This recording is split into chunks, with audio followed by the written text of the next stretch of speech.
दूसरे सेशन में होंगे। अवाडा के हमारा बहुत बड़ा इन्वेस्टमेंट वो कर रहे हैं, उनका भी अभिनंदन है। श्रीमान सुनील जैन जी, फाउंडर पार्टनर, नवकर्णी ऊर्जा एलएलपी। इस अवसर पर पराग शर्मा जी, रंजीत नागर जी, पवन अग्रवाल जी, अमित मित्तल जी, नवीन खंडेलवाल जी, गुंजन जिंदल जी, जिग्नेश मेहता जी, टोरंटो पावर। एक बार पूरे मंच का अभिनंदन कर दें सारे मित्रों के साथ, और हमारे सारे वरिष्ठ अधिकारी। ये भी एक सुखद संयोग है, रेल मंत्री जी यहाँ मौजूद हैं, और जब हम रिन्यूएबल एनर्जी की तरफ जा रहे हैं तो भगवान सूर्यनारायण को समर्पित ये ऊर्जा, और कितना सुखद संयोग है। वर्तमान में पूर्व का देश अर्थात भारत देश और दुनिया का सबसे बड़ा लोकतांत्रिक देश, हमारे अपने एनर्जी सेक्टर में हमारे तो कोई भी कार्यक्रम की शुरुआत दीप प्रज्वलन के साथ होती है। जैसे ही दीप प्रज्वलन की तरफ बढ़े, रिन्यूएबल एनर्जी का अपने आप संकेत आ जाता है। और ऐसे में सूर्य संस्कृति के आधार पर यशस्वी प्रधानमंत्री श्रीमान नरेंद्र मोदी जी को याद करो, और उनके सारथी अश्विन, हमको मालूम भगवान सूर्यनारायण का रथ का कौन संचालन करता है, तो वो अश्विन सारथी है। उनके जोरदार अभिनंदन करो इस समूचे ऊर्जा प्रोजेक्ट के सारथी के नाते से। और अश्विन जी का नाम 3 जगह से हमारी संस्कृति में बड़े सम्मान के साथ लिया जाता है। जैसे मैंने सूर्यनारायण के सारथी, उनका रथ चलाने वाले, हम सब जानते रथ चलाने का सम्मान अर्जुन का रथ चलाया था भगवान श्री कृष्ण ने, तो हमारे कौरव पांडव के महासमर में महाविजय की तरफ कदम बढ़ाए थे भगवान कृष्ण के माध्यम से। तो मैं एक तरह से उस काल को याद करते हुए इस काल से तालमेल कर रहा हूं कि हमारे बीच भी अश्विनी जी है, जिनके माध्यम से हमारे घोड़े सूर्यनारायण के बिल्कुल ठीक दिशा में जाएंगे। मैं बधाई देना चाहता हूं, अभिनंदन करना चाहता हूं। और 27 नक्षत्र है, 27 नक्षत्र में एक अश्विनी नक्षत्र भी है, जिसकी अपनी अलग से कीर्ति पताका है। और ऐसे ही हमको मालूम है भाद्र पक्ष के बाद जैसे जैसे वर्षा काल का समय समाप्त होता है और कार्तिक मास का आगमन होता है, इसके बीच में एक महीना है जिस महीना को हम शरद ऋतु की शुरुआत भी मानते हैं।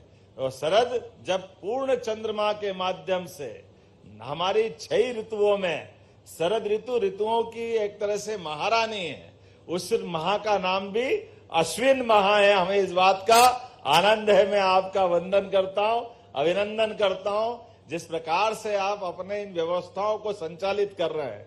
आप मान के चलिए, आईटी का सेक्टर हो, रेलवे का सेक्टर हो, प्रत्येक क्षेत्र में, यद्यपि मैं मान के चलता हूं, मैं तो उज्जैन से आता हूं, विक्रमादित्य की नगरी से आता हूं, और विक्रमादित्य के नवरत्नों के बारे में हमने 2000 साल पुराने उस इतिहास को सुना है, जिसको परवर्ती काल में हर राजा महाराजा अपने अपने नवरत्नों के माध्यम से अपने शासन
किसी से बात मत करो, लेकिन मोदी जी से जरूर बात कर रहे हैं। ये समय भी हम अपने आंखों के सामने देख रहे हैं।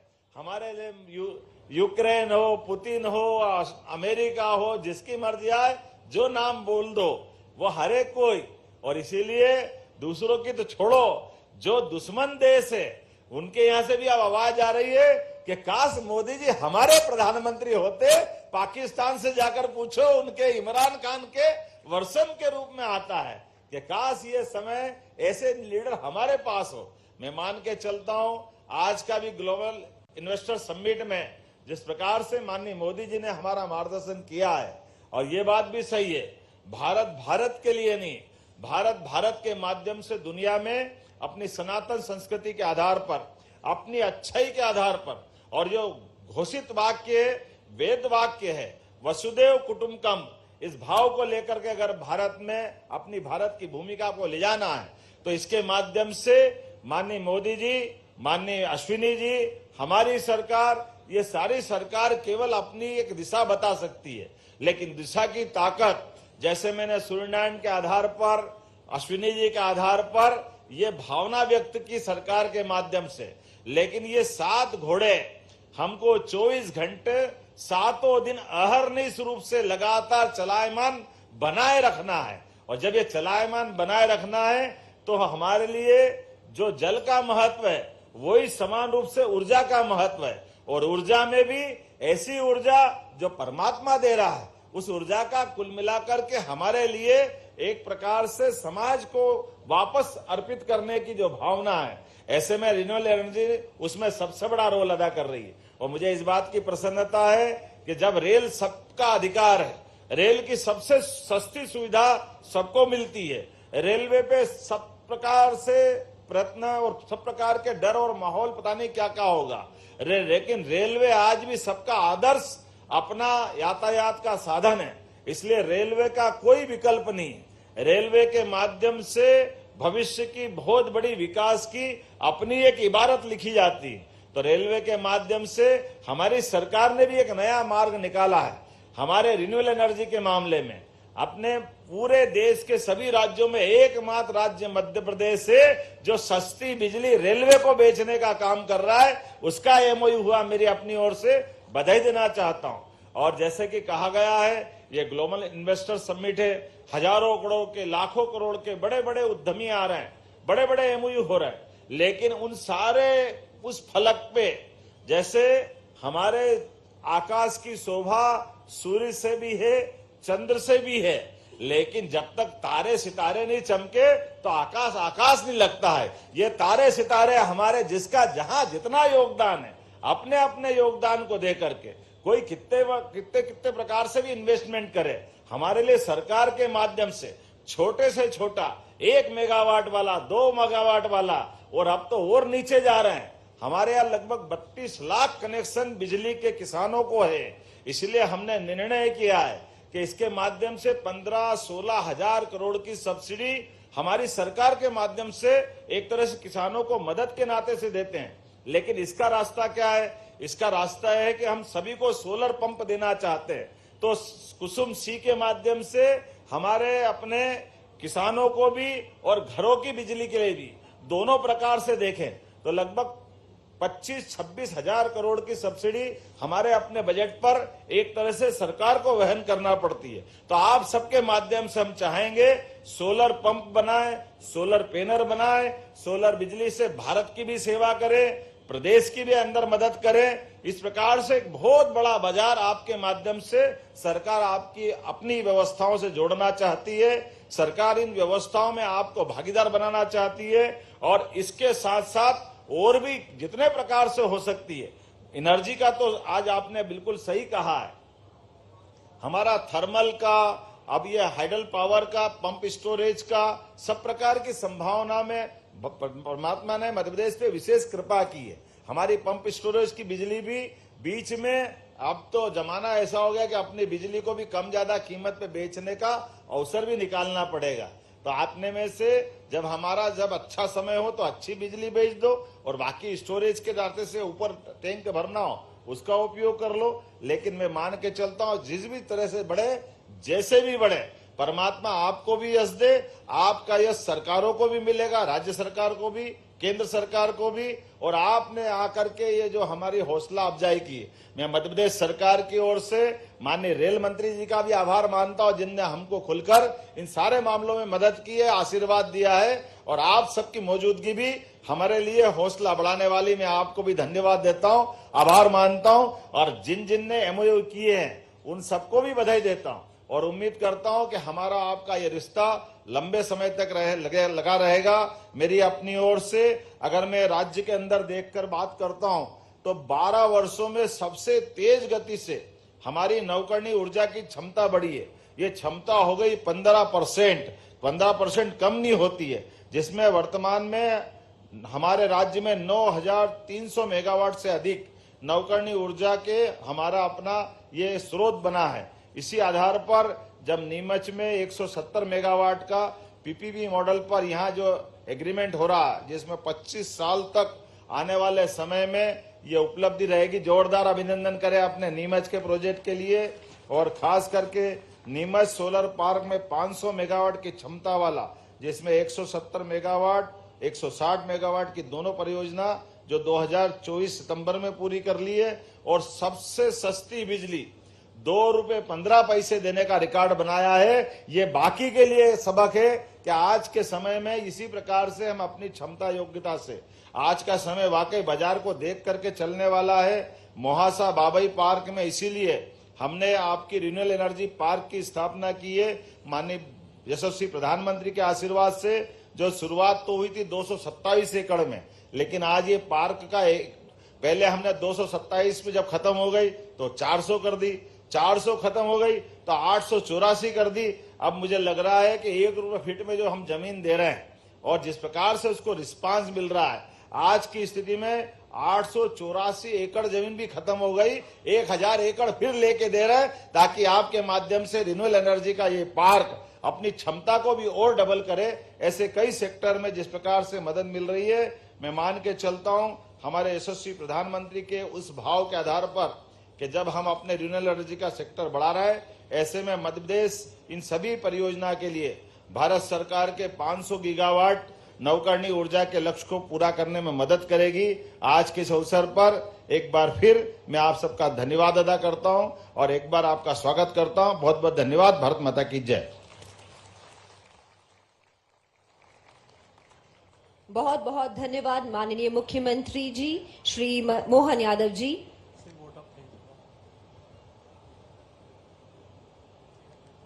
इसके आगे हम धन्यवाद ज्ञापन के लिए आमंत्रित करना चाहेंगे श्री अमनवीर सिंह बैस जी, मैनेजिंग डायरेक्टर MPUVNL।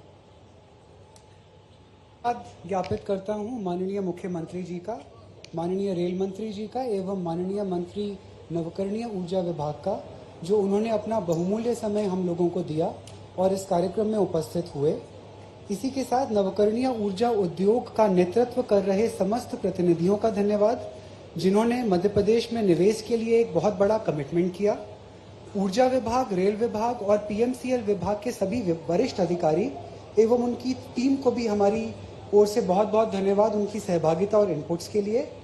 इसके साथ आयोजन समिति, मीडिया बंधु एवं समस्त उपस्थित डेलीगेट्स को भी हमारी तरफ से बहुत बहुत धन्यवाद।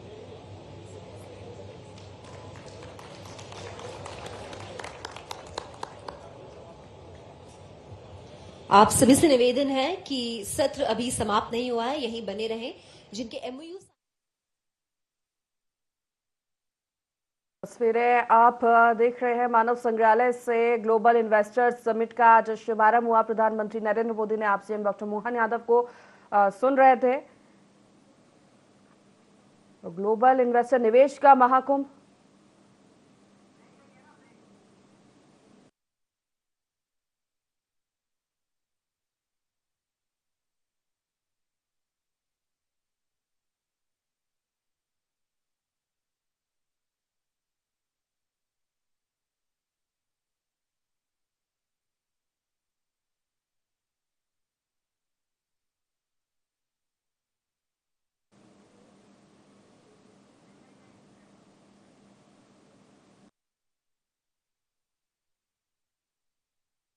उसके लिए हमें क्या सहयोग मिल सकता है कि मैं लीडरशिप स्किल डेवलप करूं।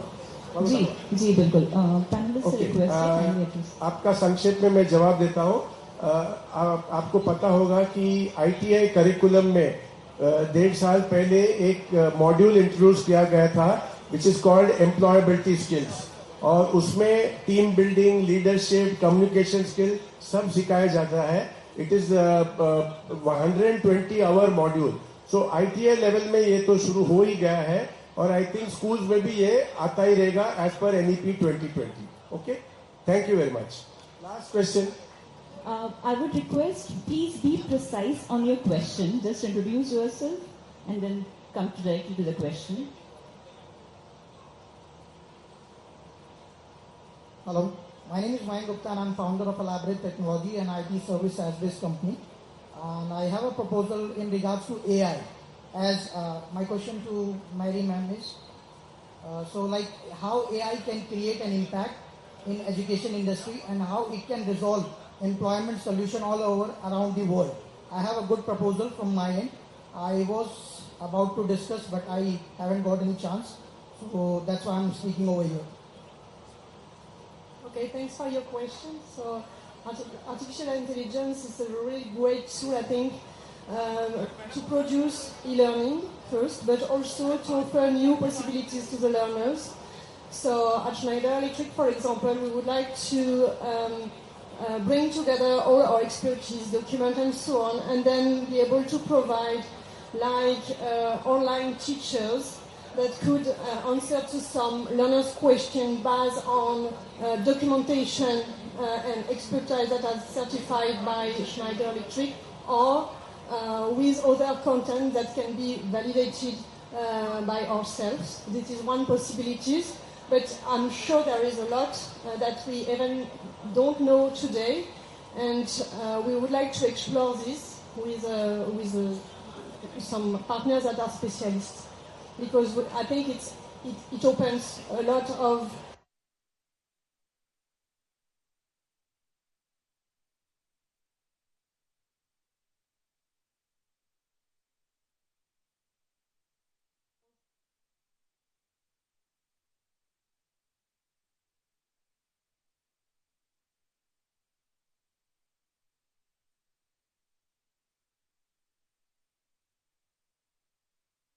Thank the MP government and the honorable ministers for being with us and hearing us patiently.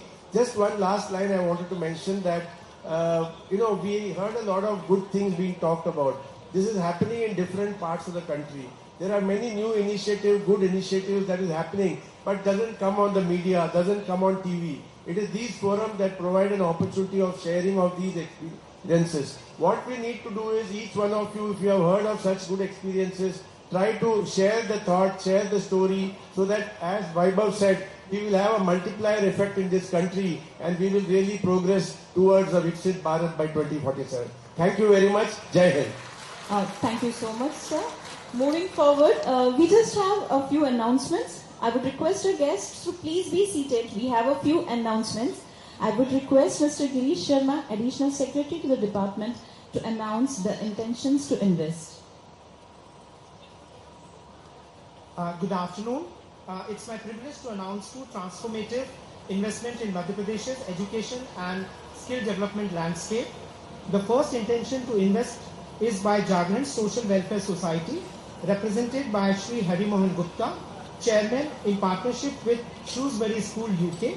JSWS will establish a fully residential international school in Bhopal with an investment of rupees 500 crores. Set to begin in August 2025, the project will offer world-class education for students aged 11 to 18 and create over 500 jobs. The second intention to invest is by the Vishwakarma Group, represented by Dr. Bharat Agrawal, President of Vishwakarma University. With a rupees 500 crores investment over the next 3 to 5 years, they plan to set up a self-financed private university in the state. The university aims to educate 25,000 students, generate 2,000 jobs while fostering research and entrepreneurship. These investments mark a significant step towards establishing Madhya Pradesh as a leading education and skilling hub empowering youth for a brighter future. Thank you. Thank you, sir. I would request Mr. Neeraj Sahai, Director, External Relations, Global Skill Park, to kindly honor our guest. We have Mr. Hari.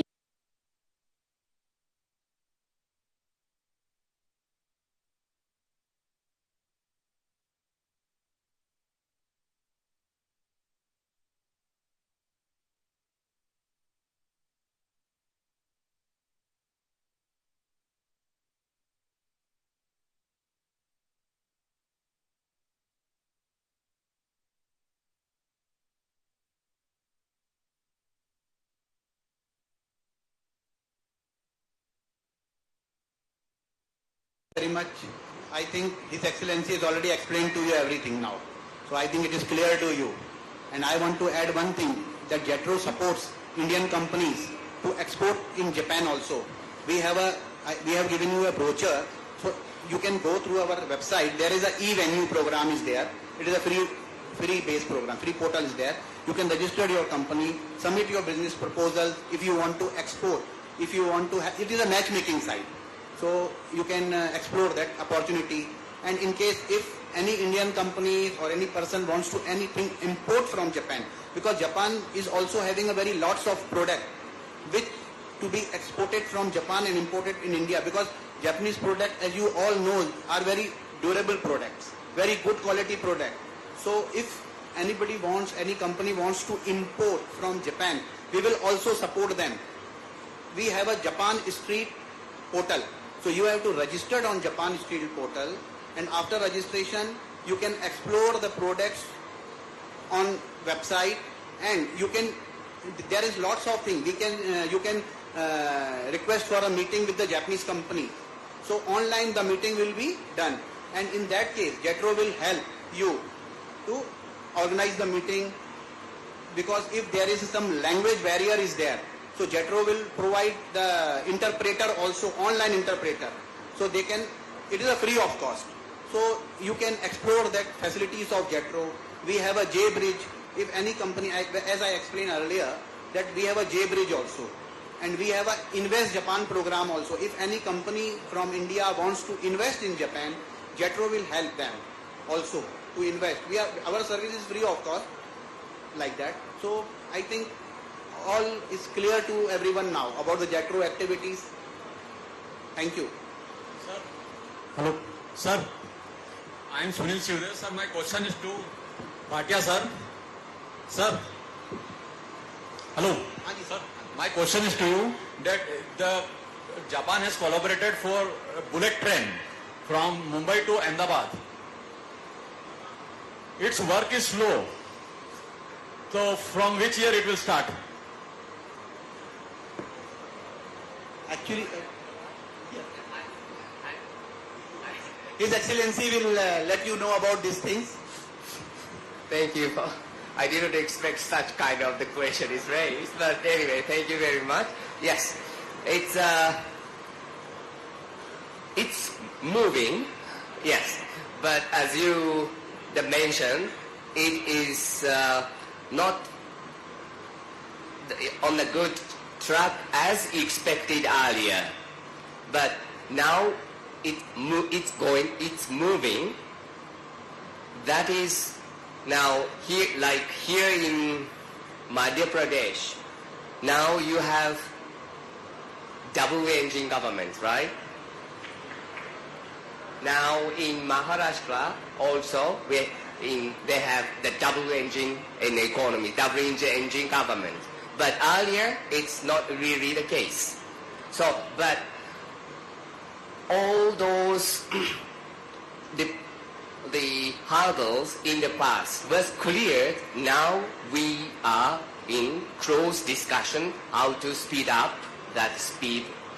Mumbai, Ahmedabad, Shinkansen, high-speed railway train project. Thank you.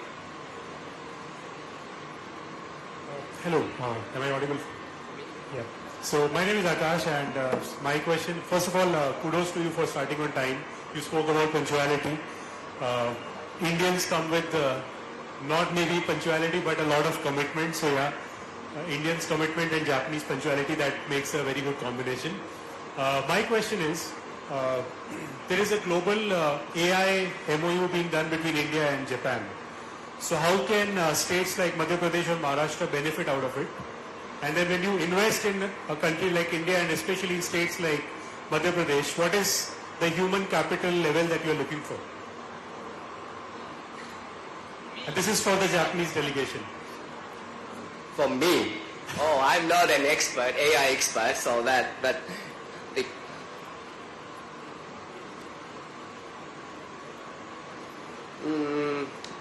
now we are expecting PM Modi ji's the visit to Japan. India and Japan is annually, the exchange of leaders. It's the last, in 2023, our Prime Minister Kishida visited India. And we are expecting the next turn is PM Modi ji's visit. And of course, that collaboration, cooperation on artificial intelligence in the area, that is sure to be on the agenda. So I can't say to which extent any possibilities, but I'm sure that would be one of the agenda. And also this year, India is hosting the Quad Summit here. So that's the AI agenda is one of the very important among the Quad agendas too. So I hope that some kind of the collaboration would be, discussed and hopefully to be agreed to promote further into between the two countries. Thank you. Thank you so much. We'll take this one last question. Hello. We just discussed about agriculture, and I am from healthcare, and there is a new concept in healthcare since this MP is also a land of forest, and we are like the tiger capital of India. And forests are now being used for like health rejuvenation, and there is a concept now we are seeing in Japan as well. People are prescribing staying in forest for a week for getting rid of stress, depression, lifestyle disorders. So could that be a possibility tying with MP, the government of Madhya Pradesh and the local players here to improve the health of people in Japan and nearby places? Yeah, that would be my suggestion. Maybe you could think over. Thank you. So you mean that the human resources in the area of health sector? Yes, you are right. Yeah, as you know, Japan is one of the leading aging society in the world, and we need lots of the workforce in that area, but unfortunately the that we are lacking of the talent. So I don't know how many the Indian the Madhya Pradesh human resources already, they have defined the work opportunity in Japan in the area, but healthcare or the nursing, take care and caring businesses. But that caring the business is one of the hot issue between the two countries, and many the people already went under go under the TITP.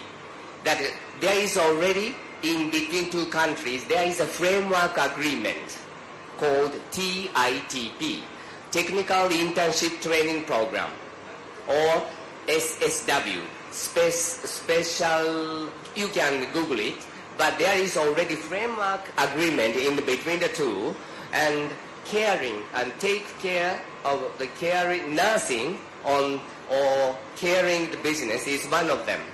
And many Indian human talents, human resources are going to Japan to work at the nursing school, the hospitals. But the trend is many of them are from South Indian or Northeast Indians.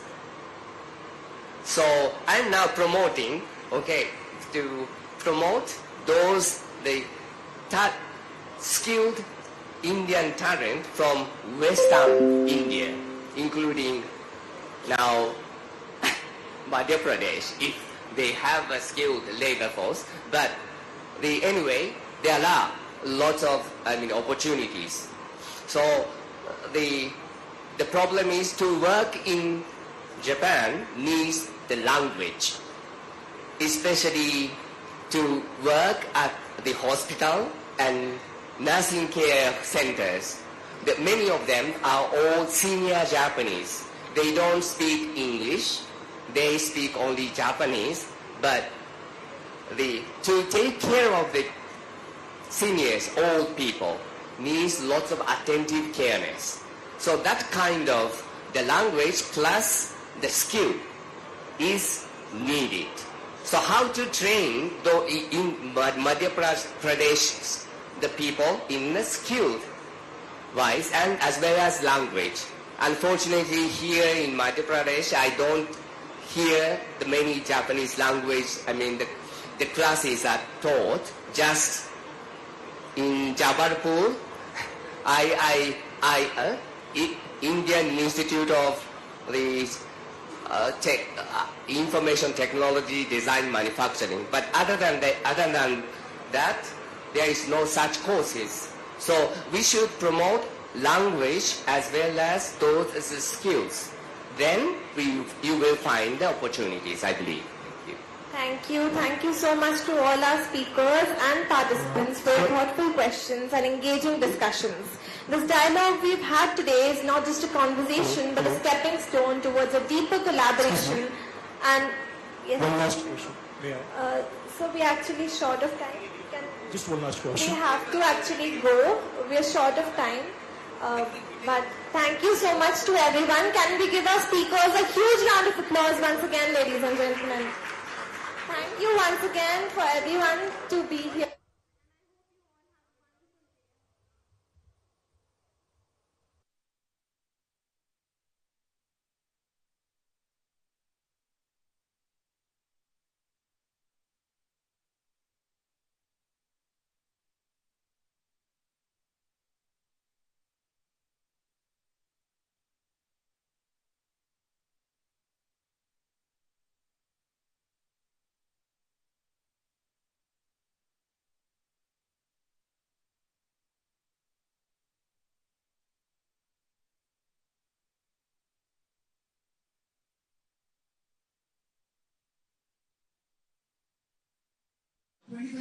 One go हो जाए sir. PPA तो हो रहा है sir, problem है कि bank से loan लेने जा रहे हैं तो बैंक तो रजिस्टर्ड लीज एग्रीमेंट मांगेगी, वहां पे इश्यू आ रहा है सर। अंडरस्टैंड, ये पॉइंट मेरे साथ रेज किया गया था और तभी हमने जब ड्यू डिलिजेंस किया वी फाउंड आउट कि एग्रीकल्चरल जमीन के अंदर जेन्युइनली ये प्रोविजन है, 5 years की लीज का प्रोविजन है, डाइवर्टेड लैंड का नहीं है। And it's not a problem with diverted land. So you can opt for the diverted land and EM वाला जो equitable mortgage वाला जो राउट है, that is still available.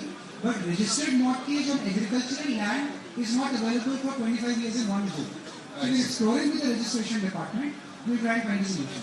15 years का भी होगा तो सर जो लोन टेन्योर है basically. This is a point of change in law, technically speaking. It will take time. Certainly. And sir, can you brief about the number of permission after PPA? Excuse me, sir. Sir, आपको permission की जो बात है, number एक आपको जो estimate आपका बनेगा उसका आपको सुपरविजन चार्जेस जमा करना पड़ेगा डिस्काउंट। नंबर दूसरा है आपको सीआईसी के पास से ड्राइंग अप्रूवल और चार्जिंग की परमिशन लेनी पड़ेगी। नंबर तीसरा है आपको मीटर टेस्ट कराना पड़ेगा। बस इसके अलावा ऐसे that's all, sir?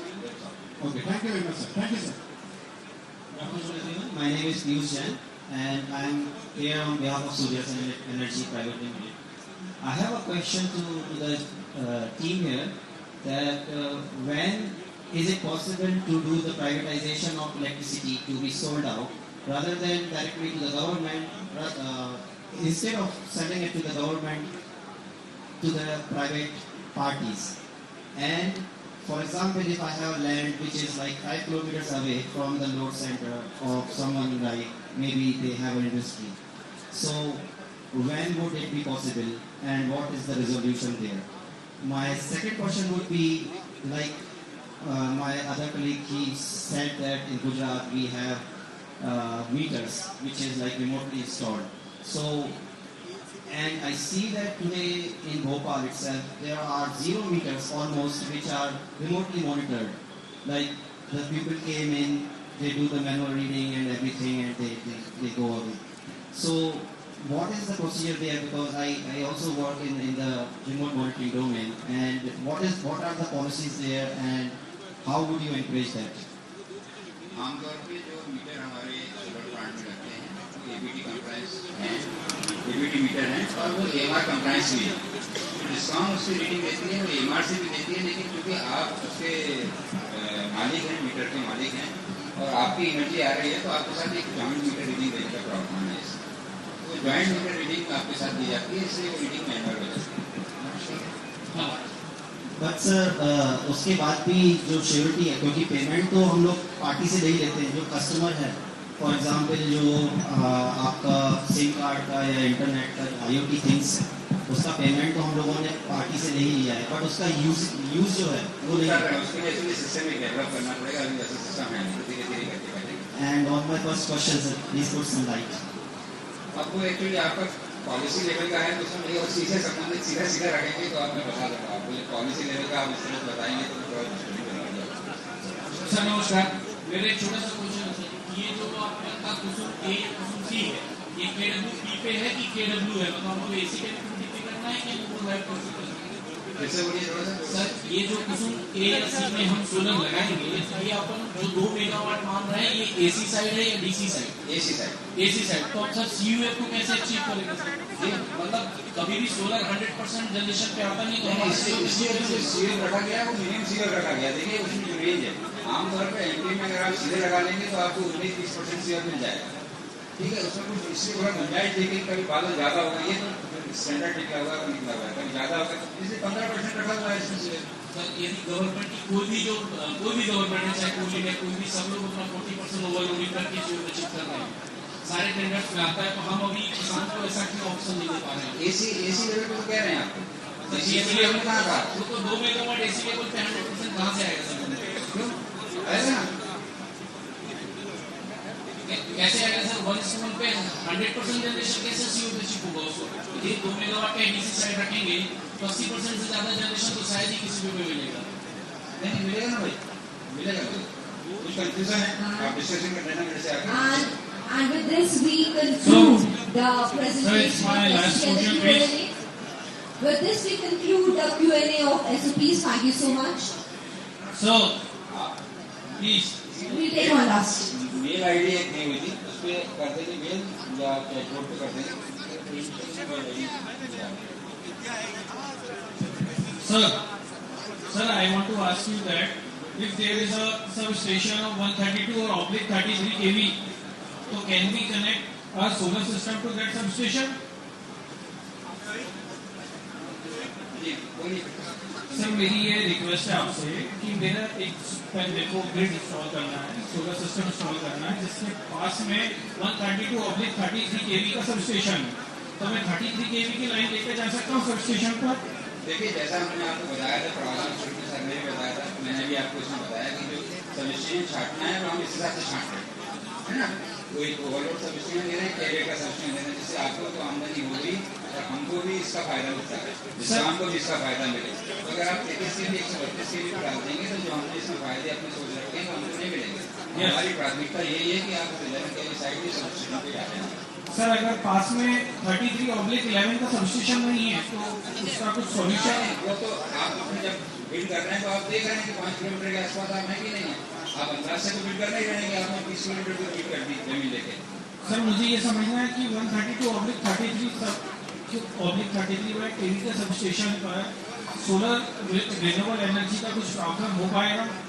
नहीं देखिए, प्रावधान सोलर रख सकता है, वो उसमें दिक्कत नहीं है, लेकिन उसमें हमको फायदा मिलना है, डिस्कॉम को फायदा मिलना है, एमपीपीएमसी को फायदा मिलना है, वो फायदा नहीं मिलेगा।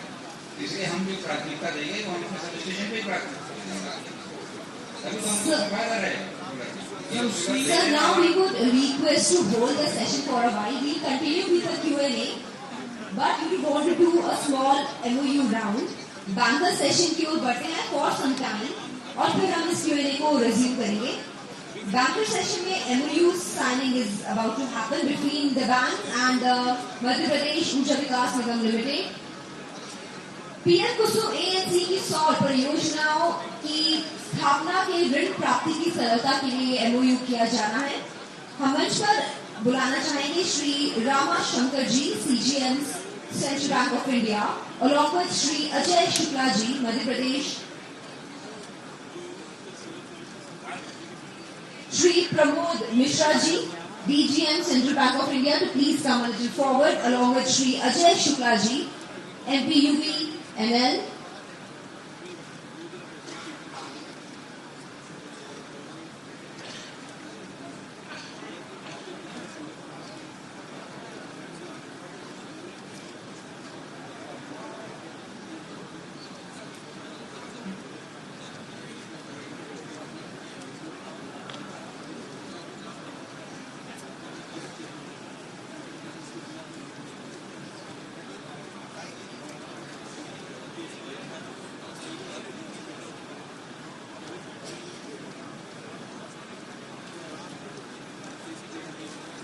अब हम निवेदन करते हैं Shri Vikas Tiwari ji, regional manager AU small bank, आप मंच पर आए।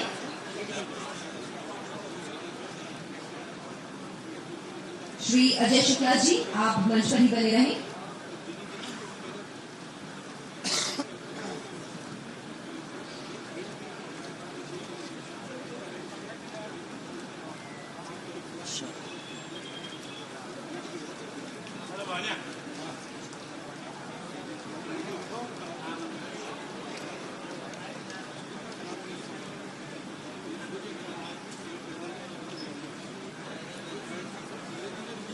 आप सभी का बहुत बहुत धन्यवाद।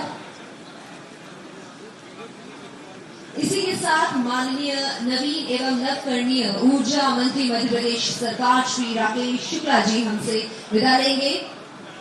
माननीय आपके समय का हम आदर करते हैं, बहुत बहुत धन्यवाद। इसी के साथ आगे बढ़ते हुए श्री सचिन तालेवर जी, आपसे फिर से निवेदन करते हैं, we can now continue with the Q&A। Shri Sachin Talewar, director technical West Discom,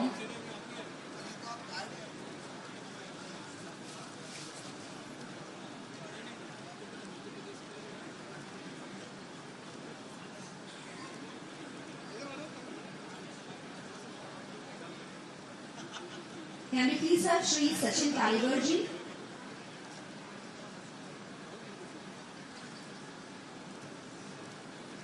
Okay, so moving forward towards the banker session. Financing feeder, solarization and way ahead.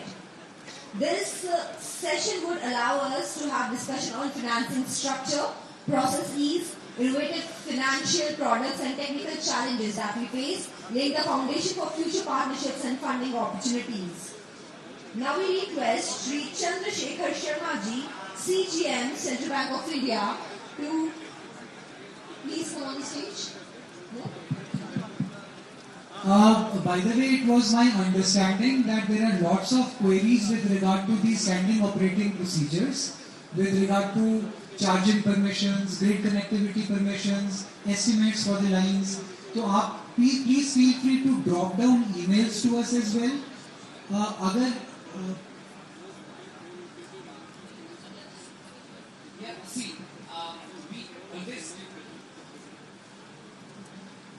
We have always taken pre-bid meetings very seriously. तो देखिए हमारे session में और बाकी sessions में शायद फर्क ये है कि हम लोग वाकई में विश्वास रखते हैं कि प्री-बिड मीटिंग में जब हम आपकी प्रॉब्लम सुनेंगे उनको हम सुलझाएं और उसके हिसाब से अपने डॉक्यूमेंट्स बदलें। तो अगर ये सेशन 1 घंटा एक्सटेंड होता है, 1.5 घंटे 2 घंटे, उसमें कोई समस्या नहीं है। जितने आप सवाल पूछेंगे हम उनका जवाब देना चाहेंगे और उसके हिसाब से हम अपने डॉक्यूमेंट चेंज करना चाहेंगे। इसमें कोई टाइम की समस्या नहीं है। जितने आपको सवाल पूछने उतने आप सवाल पूछिए। एक सवाल अभी उठा तो उसको मैं जवाब देता हूँ कि जो उसे मिनिमम कमीशनिंग का है तो मिनिमम कमीशनिंग का अक्सर ये देखा गया है कि मिनिमम CUF का the low CUF is not on account of poor performance of the developer. It is on account of some problem in the substation. Substation का shutdown है, तो उसमें हम लोगों ने भी डिसाइड किया है कि जो CUF का कैलकुलेशन होगा उसमें जितने पीरियड में शटडाउन हुआ है सबस्टेशन के लिए उसको हम एक्सक्लूड कर देंगे कंसिडरेशन से, मतलब जितने सबस्टेशन चल रहा है उसी में CUF कंसिडर, ठीक है। तो जो भी आपकी प्रॉब्लम्स हो आप उनको बताएं, हम लोगों ने कोशिश करेंगे एड्रेस करने। Yes, sir. Please. तो आप लोग अपने सवाल पूछिए और हम लोग जो भी होगा समझ के जवाब देने की कोशिश करेंगे।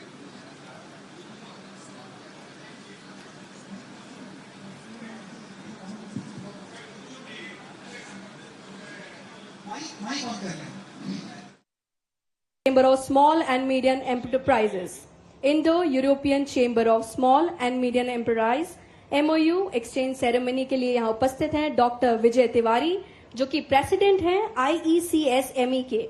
ये MOU है MP industrial development corporation MPIDC एवं Indo European chamber of small and medium enterprise के बीच आपके समक्ष प्रमुख सचिव इंडस्ट्री डिपार्टमेंट और इनके बीच ये MOU यहाँ साइन होने जा रहा है। आइए इनका भी स्वागत ढेर सारी तालियों से करते हैं हम। ये एक्सचेंज आज हमारे लिए मध्य प्रदेश के लिए एक मील का पत्थर पुनः साबित है। ये MOU एक्सचेंज के साथ हम इन्हें ढेर सारी शुभकामनाएं देते हैं। The strategic collaboration between Germany and Madhya Pradesh will facilitate investments, joint venture and business delegation. Many congratulations once again on the exchange of MOU between MP Industrial Development Corporation and Indo-European Chamber of Small and Medium Enterprises. एक एक कर ये सभी जो यहाँ पर मंच पर पधार रहे हैं, हम जानते हैं कि आज ये सिर्फ नाम और कुछ गणित नहीं है, बल्कि ये सभी अपने अपने क्षेत्र के महारथी हैं। तो मैं अगले महारथी को बुलाना चाहती हूँ।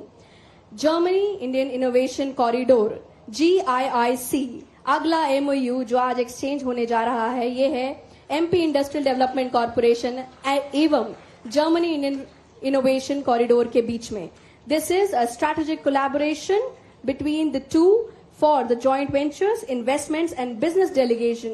They will be actively promoted while industry events such as seminars, conference, trade fairs, and they will definitely strengthen Indian industry linkages. ढेर सारी शुभकामनाएं और इनको शुभकामनाएं देने में आपकी तालियां थोड़ी ठंडी थी, हम चाहेंगे ढेर सारी शुभकामनाएं आप इन्हें दीजिएगा। बहुत बहुत शुभकामनाएं mister Siddharth Bhasin, managing director, इस वक्त मंच पे उपस्थित हैं। आपको ढेर सारी शुभकामनाएं हमारी ओर से, MPIDC की ओर से। ये MOU एक्सचेंज आपके लिए सुखद हो, आपके आगे आने वाले बिजनेस में और सारी अपार पॉसिबिलिटीज और अपॉर्चुनिटीज के दरवाजे ये खोलने वाला है। आइए हमारे अगले MOU एक्सचेंज के लिए हम बुला लेते हैं India Djibouti chamber of commerce IDCC से mister Vishal P Mehta, who is the chairman with us, और ये MOU होने जाएगा MPIDC एवं India Djibouti chamber of commerce के बीच। इस वक्त माननीय मुख्यमंत्री हमारे डिस्कशन कर रहे हैं GIIC के representative director mister Siddharth Bhasin और उनकी पूरी टीम के साथ। ढेर सारी शुभकामनाएं पुनः उन्हें इन्वेस्ट मध्य प्रदेश में आकर एक इतने बड़े इन्वेस्टर इवेंट में अपने MOU को एक्सचेंज करने के लिए। ये बहुत सारी शुभकामनाओं की बात है आपके लिए भी और हमारे लिए भी। आप सभी मध्य प्रदेश से जाने से पहले मध्य प्रदेश वासियों को भी शुभकामनाएं बिल्कुल दे सकते हैं, क्योंकि ये हमारे लिए भी ढेर सारी पॉसिबिलिटीज के दरवाजे खोलता है। ढेर सारी शुभकामनाएं पुनः जर्मनी इंडियन इनोवेशन कॉरिडोर को।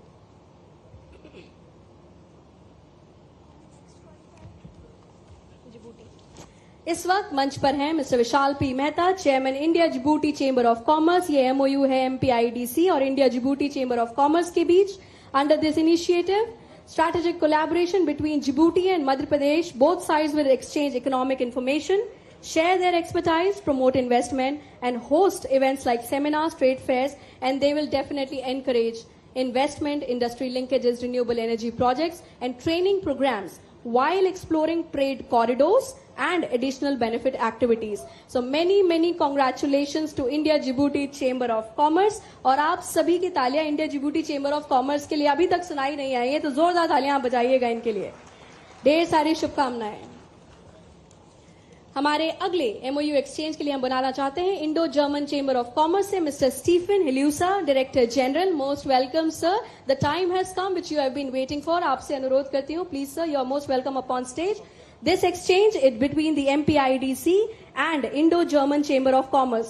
This partnership between Germany and Madhya Pradesh focused on exchanging economic information and professional expertise to foster mutual growth. The goal is to develop industry linkages and explore mutually beneficial opportunities. Please put your hands together for Mr. Stephen Helusa and Indo-German Chamber of Commerce. Many congratulations. I would like to call upon Mr. J.J. Singh, President of Indo-Polish Chamber of Commerce and Industries. बहुत स्वागत करते हैं हम. और ये जो अगला MOU exchange होने जा रहा है, ये MPIDC एवं Indo-Polish Chamber of Commerce and Industries के बीच में है. This aims to strengthen economic ties between Poland and Madhya Pradesh, focusing on exchanges of information, investments and joint ventures. Ladies and gentlemen, the initiative fosters mutual beneficial relationships and cross-border industry linkages. The non-confidential economic information and professional expertise will be exchanged to build mutual relations. Congratulations to you once again. The next will be online. Singapore Indian Chamber of Commerce, SICCI, Mr. Manish Tripathi, Director. आपसे अनुरोध करती हूँ, कृपया मंच पर आएं. ये MOU exchange होने जा रहा है MPIDC एवं Singapore Indian chamber of commerce के बीच में.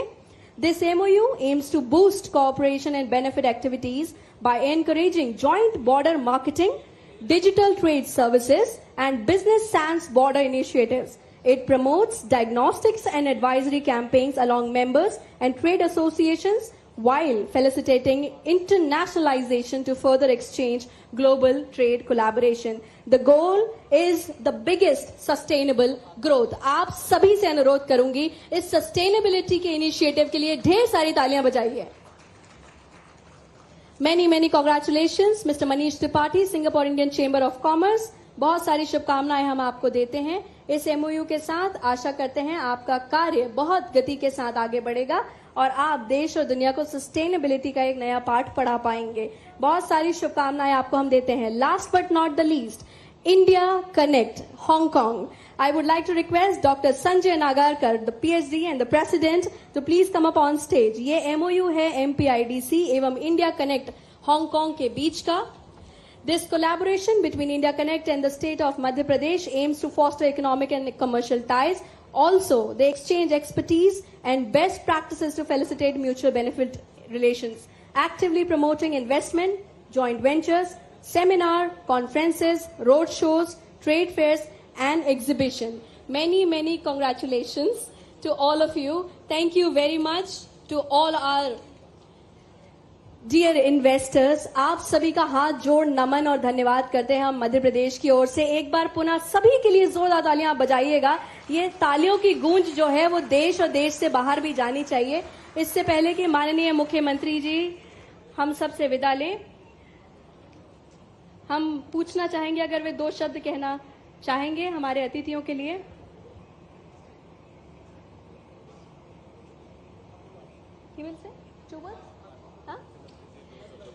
माननीय मुख्यमंत्री जी हम सभी के बीच आकर 2 शब्द का आशीर्वाद हमें देने वाले हैं. आप सभी से आग्रह है, जोरदार तालियों से उनका स्वागत कीजिएगा.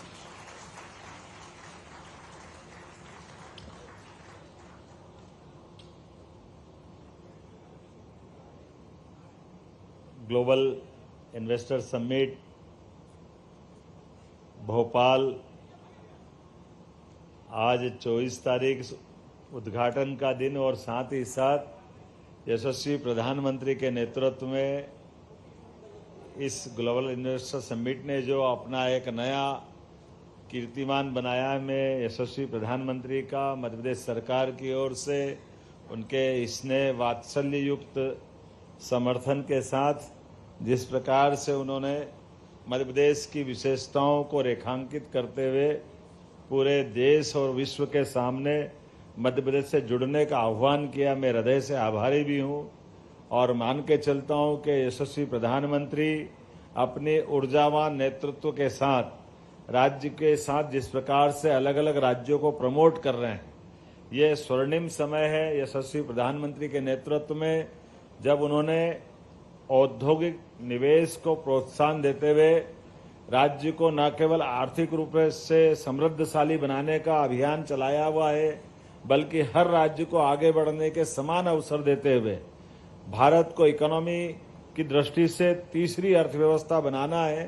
तो ऐसे ही ऊर्जावान नेतृत्व के भरोसे से हर राज्य अपनी अपनी क्षमता, योग्यता, प्रतिभा के बलबूते पर अपने संसाधनों के सही दोहन के साथ अपने अपने लक्ष्य की पूर्ति करेंगे। इस नाते से जब मैं मध्य प्रदेश की तरफ देखता हूं तो यशस्वी प्रधानमंत्री के ही आशीर्वाद से पिछले साल जब हमारी सरकार बनी और हमने रीजनल इंडस्ट्री कॉन्क्लेव करते हुए पूरे देश में ये पहला प्रयोग किया कि जब हम अपनी ग्लोबल इन्वेस्टर समिट करने आए, उसके पहले अलग अलग रीजन से 7 हमारी संभाग स्तर की इन्वेस्टर समिट की और 8वीं ग्लोबल इन्वेस्टर पॉलिसी के अंतर्गत खासकर हम अब जब इन्वेस्टर समिट को लेकर के आए तो ये पूरा वर्ष, जैसे पूरा वर्ष पिछला लोकसभा चुनाव छोड़ दें तो हमने इन्वेस्टर समिट करते हुए कॉमन रूप से सभी की एकीकृत रूप से अपने राज्य की निवेश की संभावनाओं पे संभाग में जाकर के काम किया था। और जैसा कि हमने उसके आंकड़े बताए थे कि सभी रीजनल समिट का परिणाम ये निकला कि लगभग 4 लाख करोड़ के हमारे सभी रोड शो, विदेश के दौरे और अपने राज्य के अंदर के इन्वेस्टर समिट का आंकड़ा बताया था। और जैसा कि हमने ग्लोबल की बात कही है तो ग्लोबल के अंदर भी इसी प्रकार से अपने देश के सभी स्वनाम धन्य बड़े बड़े घरानों ने अपना रुचि भी दिखाई है, आश्वस्त भी किया है और कई विकासशील देशों के साथ विकसित देशों ने भी मध्य प्रदेश के साथ जुड़ते हुए भारत के प्रति विश्वास व्यक्त किया है। मैं अपनी ओर से उन सबका आभार भी मानता हूं और आंकड़े भी ऐसे आ रहे हैं कि अब हमको वाकई उत्साह उमंग के साथ, पहले तो हमने सोचा था कल एक साथ अनाउंस कर दें, हमको लगा थोड़ा बेबानी होगी दोनों दिन की एक साथ बात करना, तो हर दिन की बात करें। अब तो जिस क्षेत्र में जाए वहां ऐसा लगता है कि हम अपनी इस बदलते दौर के समय में अपने आप पे भरोसा करें।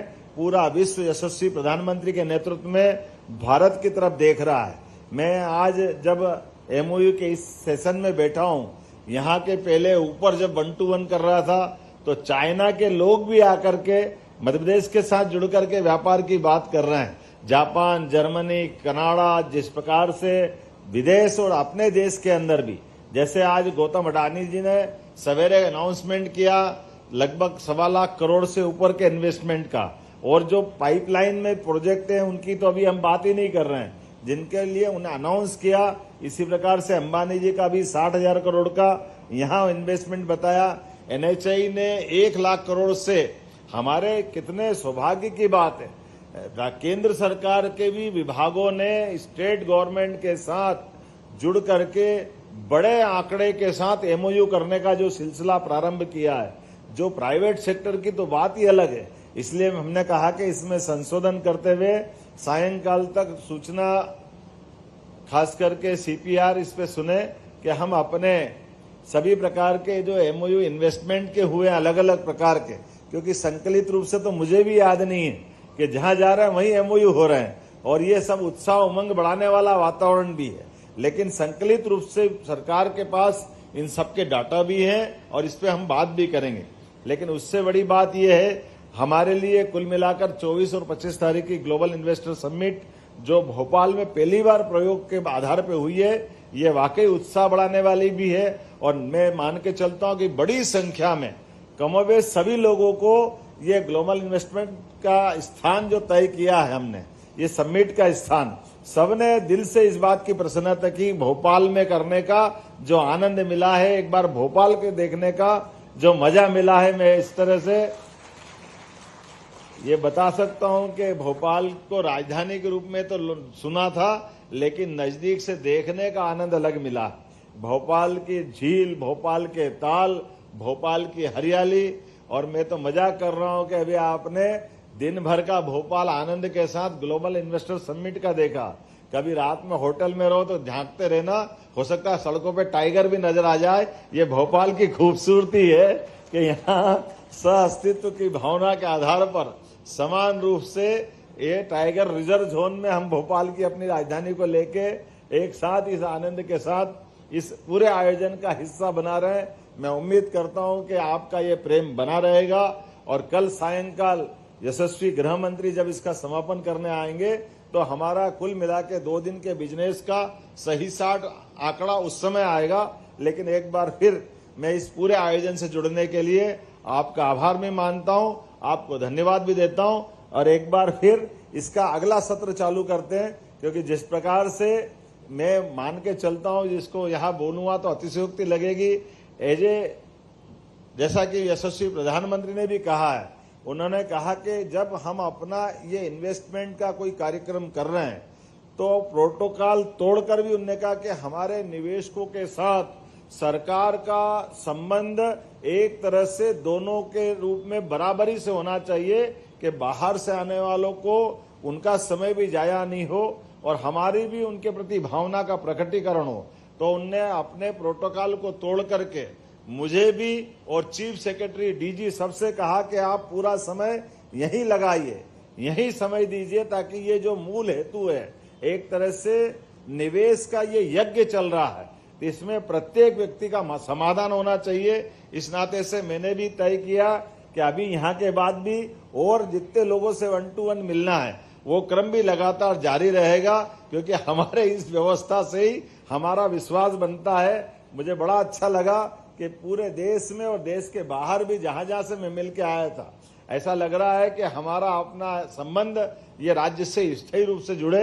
इस भावना के आधार पर सरकार का विश्वास भी बनता है और सरकार हमेशा इन व्यवस्थाओं के साथ भी खड़ी है और उससे आगे बढ़ करके एज ए मुख्यमंत्री मैं आप सबको आश्वस्त करता हूं, जिन आशा और उम्मीद के साथ आप मध्य प्रदेश के साथ निवेश के लिए आए हैं, सरकार उस पे अक्षरशः खरी उतरेगी, ये मैं आश्वस्त करता हूं और एक बार फिर आपको पूरे कार्यक्रम की बधाई देता हूं।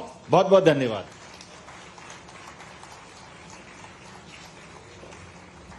ढेरों धन्यवाद। आज ग्लोबल इन्वेस्टर समिट के इस अवसर पर MOU एक्सचेंज सेरेमनी में हमारे बीच पधारे माननीय मुख्यमंत्री महोदय, हमारे सभी वरिष्ठ अधिकारीगण और हमारे सभी डिग्नेटरीज गेस्ट, आप सभी लोगों का बहुत बहुत धन्यवाद। Thank you.